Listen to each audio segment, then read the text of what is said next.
I love horror. I grew up, watching horror things my parents probably shouldn't have let me see. But in my generation, the new movies were Halloween and Friday the 13th. Those were just emerging, and Nightmare on Elm Street. So I'm a horror fan.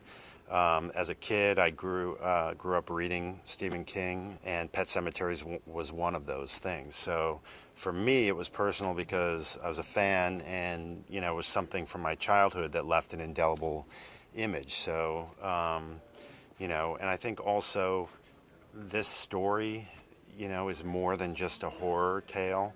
What's unusual about it is it's got real human drama. It's about grief and tragedy, family tragedy, dynamics I think everybody understand.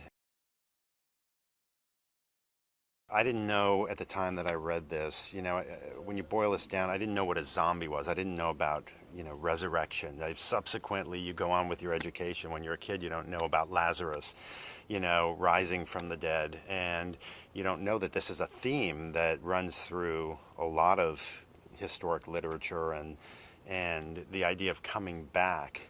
You don't, you know, as a kid, you don't have that sense of the finality of death. So I don't think that part of it resonated probably for me as a kid. What you really think about is your cat.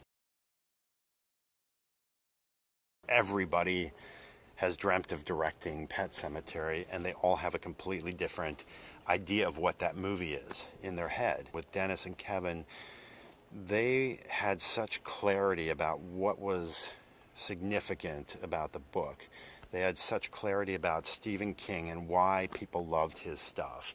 And, they're writers and directors, which was actually great for us because they knew the book inside out. They knew what was missing from our script that was critical for the fans, and just what was great in the book that we'd have to find a way to put into it.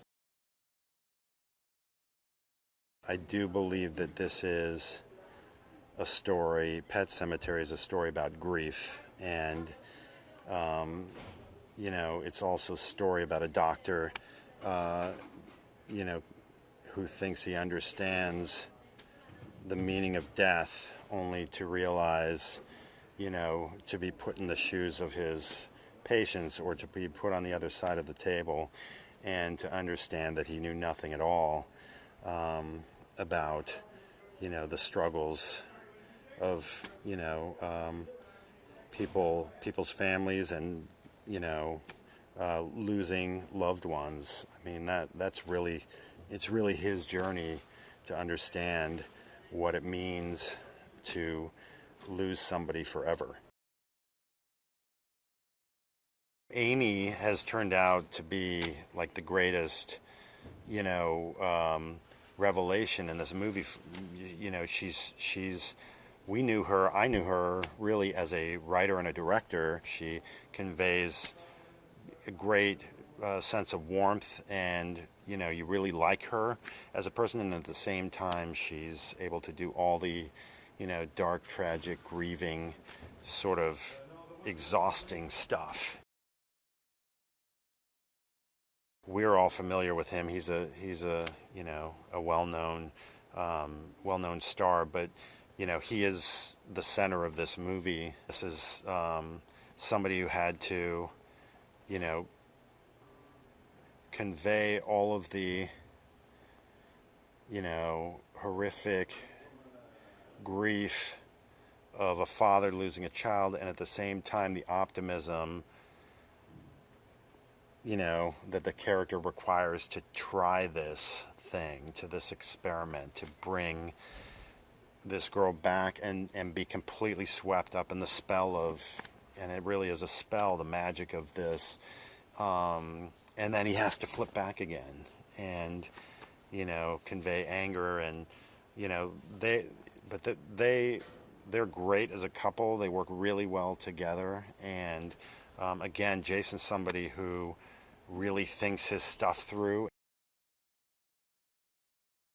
Jate, in the role of Ellie, is the linchpin of the movie, and we auditioned a lot of girls for that part, and there's two very, for a little kid, right, to do all of this stuff that's incredibly emotional and layered. She was controlled, and like, she was the one person who went the other way, and she would sort of like clench her body and, like tilt her head, and like, we have this scene where you're stabbing Jud or whatever, and everyone's like, ah, and she was like clenched and like slow, like, and you were like, she was the one person you were watching, and you're like, I'm actually scared by this 9-year-old girl. Like, there's something crazy going on inside her. I'm so glad that we found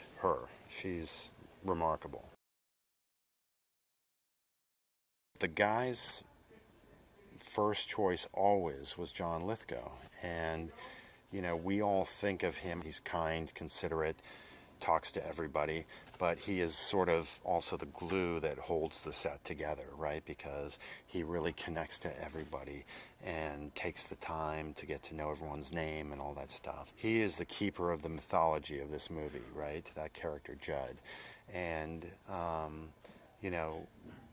just because of his cadence, because of the intonation, and the expressiveness of his face, just his body language, he sells something that isn't easy to buy. The idea that there's a secret pet cemetery we can bury stuff, or a secret beyond the pet cemetery, sorry, and it comes back to life, right? And again, that's the validity of this as a movie, as a story, as something you'd even bother to go see. And I mean, you can't say enough about him. He is one of the great actors of our time.